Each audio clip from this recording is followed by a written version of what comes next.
आत्मा के तमाम पदाधिकारीगण, हम लोग अब नई जो अगली आए थे उन लोगों ने बहुत बेहतर तरीके से सारे चीजों को जानने और समझने की कोशिश की है। मैं एक बार फिर से अपने सभी 191 किसान भाइयों को जो 6 जिलों से जा रहे हैं उनको शुभकामनाएं और बधाई देता हूं कि आप और नई बेहतर तकनीक, नई व्यवस्थाएं और अपने अर्थोपार्जन को और बढ़ाने की बातें सीख के आएंगे और उसका लाभ बिहार को मिलेगा। आज मैं कृषि विभाग के अपने सचिव संजय अग्रवाल जी को, महामेत्री को और सभी वरिष्ठ पदाधिकारियों को धन्यवाद देता हूं कि आपने एक अच्छा ये कार्यक्रम आयोजित किया और समेकित रूप से आज 100 जिले के लोगों को बीसी के माध्यम से जोड़ के इस कार्यक्रम को आयोजित किया और सब एक दूसरे को देख रहे हैं और हम सब लोग लौट के आके बिहार की समृद्धि में लगेंगे। बहुत बहुत धन्यवाद।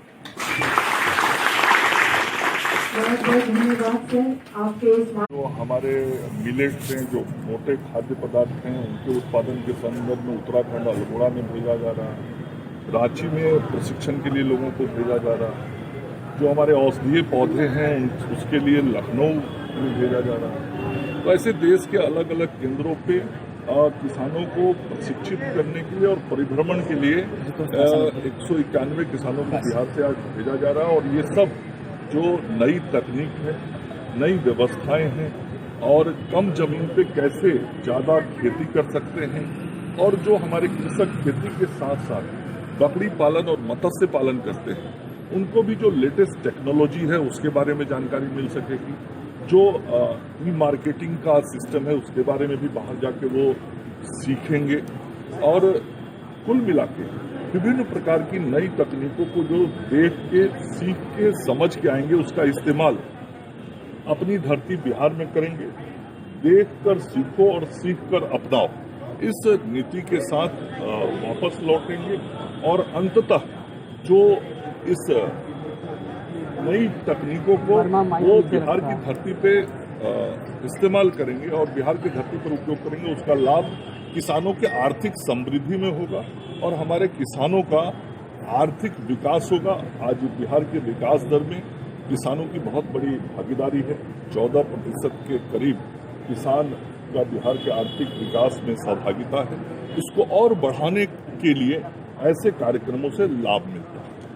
हो गया ना प्रताप सिंह जी, आज वीडियो कॉन्फ्रेंस के माध्यम से जुड़े हुए सीवान, लखीसराय, मुंगेर, कटिहार और समस्तीपुर के सभी किसान भाई बहनों, इस सभागार में उपस्थित हमारे सभी विभाग के पदाधिकारीगण और यहाँ उपस्थित किसान भाइयों बहनों, हमारे प्रिंट और इलेक्ट्रॉनिक मीडिया के सभी साथियों, आज सबसे पहले आत्मा योजना के अंतर्गत राज्य के बाहर प्रशिक्षण और परिभ्रमण के कार्यक्रम में जाने वाले सभी कृषक बंधुओं को अपनी ओर से हार्दिक बधाई और शुभकामनाएं देता हूं।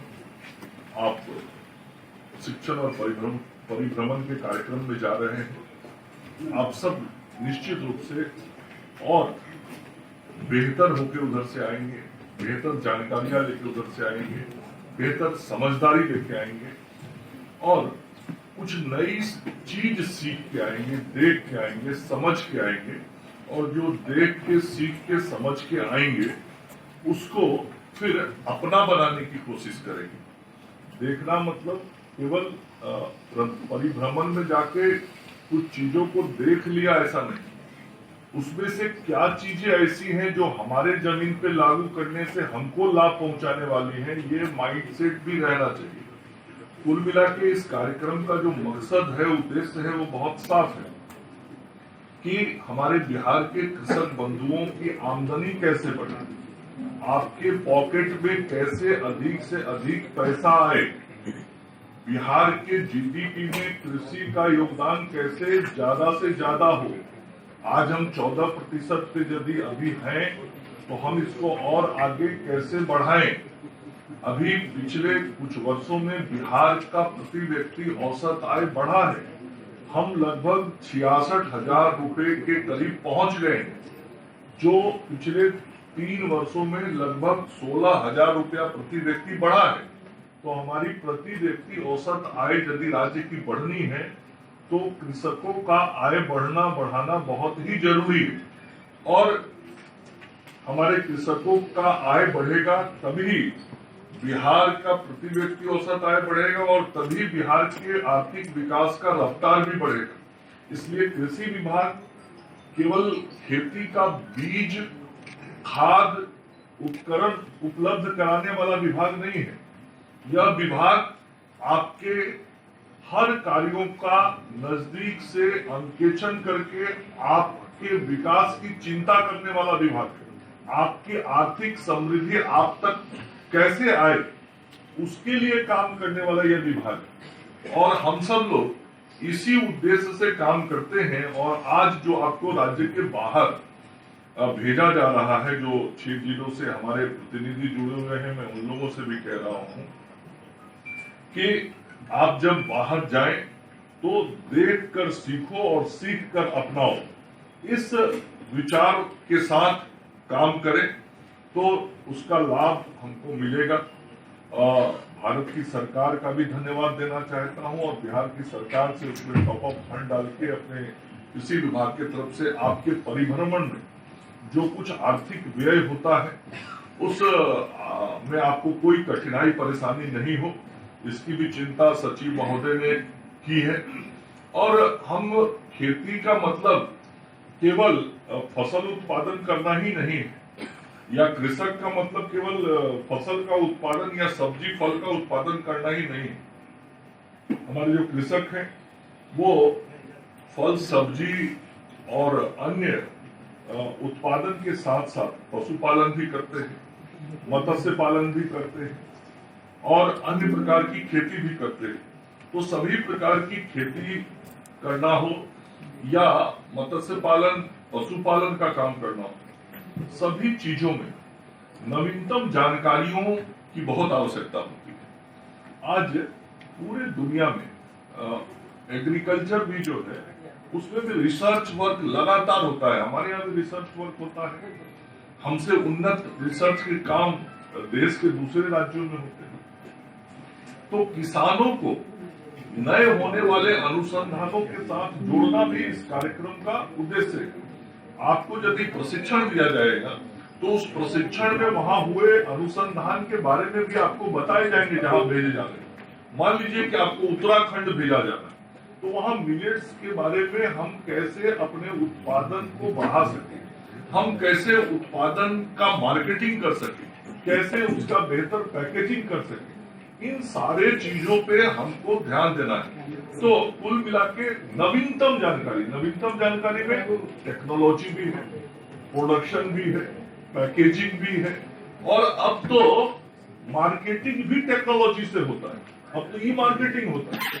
तो हमको अपने किसानों को ई फ्रेंडली बनाना है।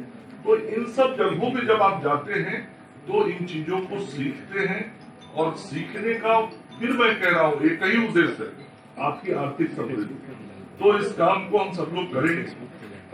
जो प्रशिक्षण प्राप्त करेंगे, जो परिभ्रमण करेंगे, उसमें हमारे अपने स्वयं की क्षमता का संवर्धन होगा, हम टेक्नो फ्रेंडली होंगे और जो किसान, क्योंकि हमारे यहाँ राज्य में 91% कृषक किसान ऐसे हैं जो सीमांत किसान हैं, तो 91% जो सीमांत किसान हैं उनको कम रकबा जमीन होते हुए भी उस जमीन का कैसे हम ज्यादा से ज्यादा सीमित भूमि में हम विभिन्न प्रकार के फसलों का इस्तेमाल कैसे कर सकें, एक साथ कैसे 2 फसल हम लगा सकें, कैसे उस खेत से हम ज्यादा से ज्यादा उत्पादन प्राप्त कर सकें, ये प्रयास हमारा होना चाहिए।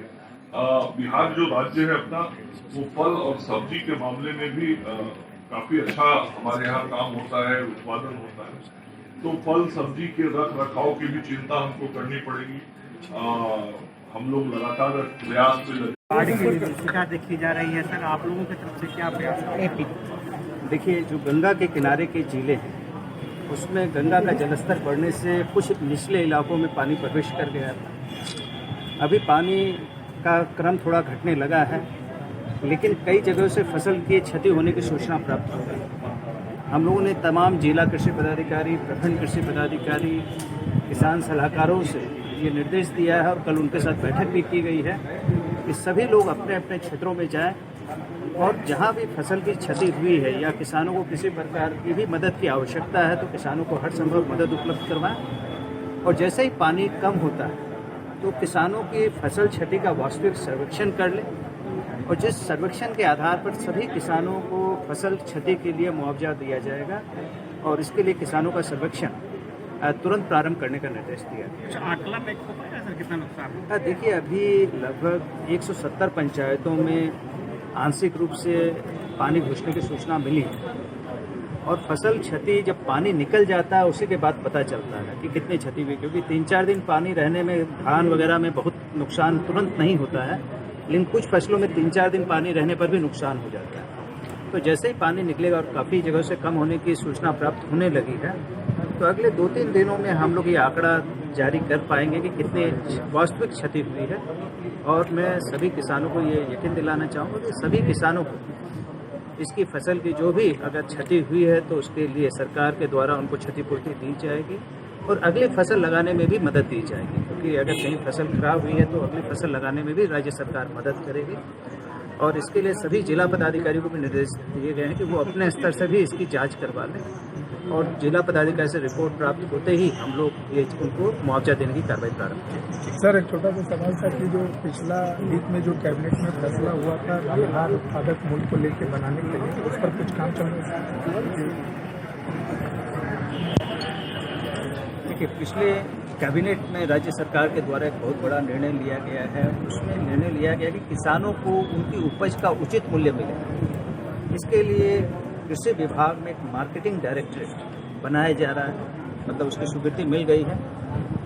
उस डायरेक्टरेट बन जाने से किसानों को जो पोस्ट हार्वेस्ट मैनेजमेंट होता है, यानी फसल हो जाने के बाद फसल का उचित मूल्य मिले, उसका संग्रहण अच्छे तरीके से हो सके, भंडारण अच्छे से हो सके, उसकी पैकेजिंग अच्छे से हो सके, तो इसके लिए हम लोग कोल्ड स्टोरेज, गोदाम, उसकी पैकिंग, उसको ऑनलाइन मार्केटिंग, इन सब चीज़ों पर अब किसानों को सहयोग मिलेगा और उसके लिए विशेषज्ञ पदाधिकारी उसमें नियुक्त किए जाएंगे और हर जिले में उसका एक कार्यालय भी रहेगा, जिससे किसानों को बाजार में बेचने की चिंता कम हो, बाजार में उसको वास्तविक मूल्य मिल सके। जब फसल आती है बाजार में तब अचानक दाम कम हो जाता है और 1 महीने के अंदर ही दाम बढ़ जाते हैं, तो किसानों को ये पता रहे कि 1 महीने बाद क्या भाव होने वाला है। उसके लिए स्टोरेज की फैसिलिटी रहे, किराए के गोदाम रहे जहाँ पर लोग अपना फसल रख सकें और उसके बेसिस पर उसको तात्कालिक कुछ एडवांस भी मिल सके। तो ये सारी चीज़ों पर अब किसानों को काफ़ी मदद मिलने वाली है और इसके लिए पूरी योजना कैबिनेट ने अप्रूव कर दी है और आने वाले समय में इसका कार्यान्वयन किया जाएगा।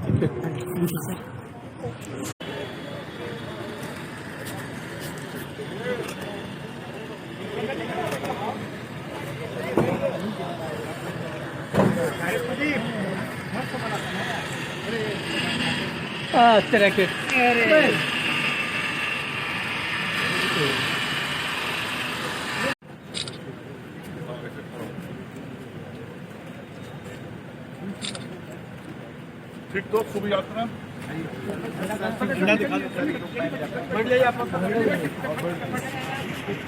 मंटू, या बैठने का लीजिए, बैठने का भाई।